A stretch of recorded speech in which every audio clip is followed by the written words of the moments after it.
Hello, welcome to the Sport Check. Prime Cabinet Secretary Musalia Mudavadi is admitting that President William Ruto's government has failed in communication. I want us to listen to him speaking before we proceed. There's also the challenge around communication. I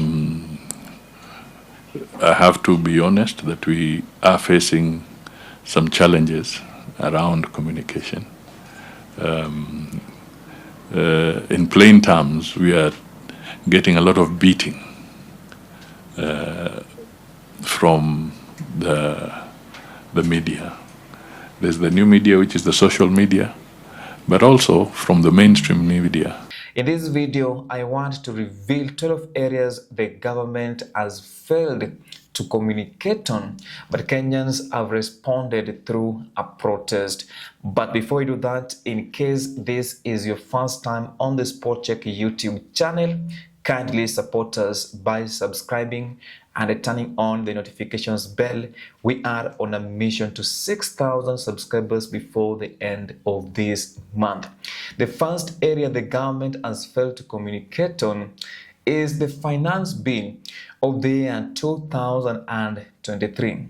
There were anti-government protests then, but members of parliament did not communicate effectively to the people of Kenya, despite the fact that Kenyans rejected it. They went ahead and passed it.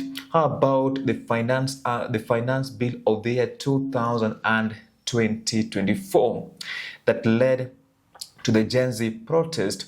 Many people lost their lives. The government did not communicate effectively. Members of parliament did not listen to the people of Kenya. They still went ahead and passed it. Were it not for the protest, the president would have not withdrawn that particular finance act, but it forced him to withdraw. It shows that whatever Musalia Mudavadi is admitting is true. The government has failed to communicate effectively. Now, the second area is the new university funding model. It forced the president to come out to explain to the students what the new university funding model is all about. Parents were unaware. It caused confusion in the education sector, and this is something that Kenyans were not happy about, but the government failed to communicate. How do you expect Kenyans to respond to such kind of actions being undertaken by the government? How about the Adani? Nobody knew about Adani. Why not for the expose by Nelson Amenya and Kisii Senator, that is Richard Onyonka? I'm telling you, Kenyans were not aware about these deals, and the Kenyans responded through a protest. Some people lost their lives. Is that the way the government will be communicating? Kenyans have to die for them to listen and for them to communicate effectively about anything that they want to do.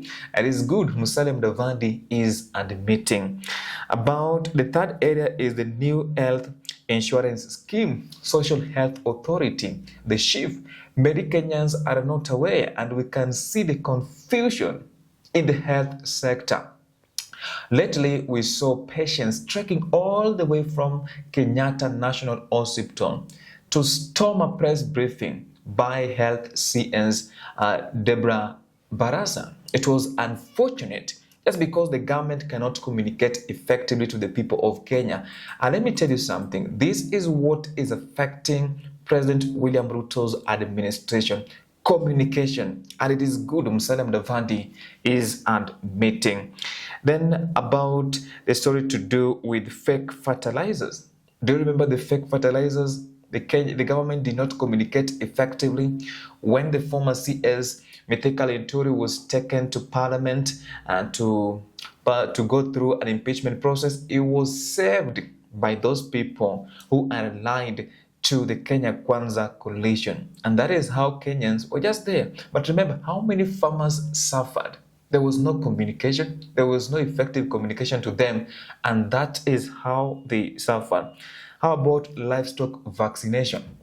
So many Kenyans are not aware of what the government is intending to do. Some people are thinking that Kenyans are being taken as guinea pigs, that some people are coming to test their medicine, the vaccines in the Republic of Kenya.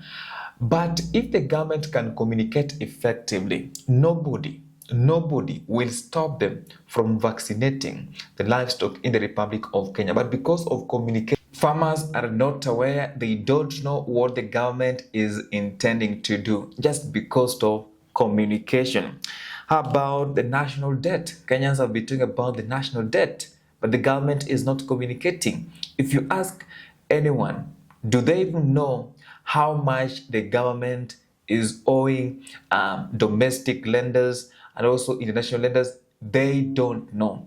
Now, when Kenyans are coming out to protest, they are being met with brutal force. How about the status of government projects? The government, they don't even communicate. Morara Basso was exposing stalled projects by the government. It is bringing about confusion, but they don't really understand what is going on. Recruitment of teachers, the JSCC, Kenyans are not aware. Some people who have been there for a long time, some people completed college for a long time, they don't even know whether the government is going to employ them permanently or just based on contract. They really don't know, and this is being affected by communication. So you'll find so many people are talking about this, but the government is not giving Kenyans their stand. Then how about the Hustler Fund? It just came out, it died. Nobody knows what is taking place right now. They were told that, you know what, Kenyans will be able to access the Hustler Fund, but it is not working as we speak. How about the digital economy, monetization of Facebook? Kenyans were promised that, you know what, especially those people who are working online, that they will be monetizing their content on Facebook. It is not happening. What is it that the government is hiding? They don't even tell Kenya that, you know what happened to Tumefika. And this is what is affecting this administration. It is good Mudavadi has realized and is admitting that what is affecting them is communication. Anyway, guys, that is just my opinion right here on the Sport Check YouTube channel. In case you have any counter opinion, feel free to share in the comment section. I will see you in the next video.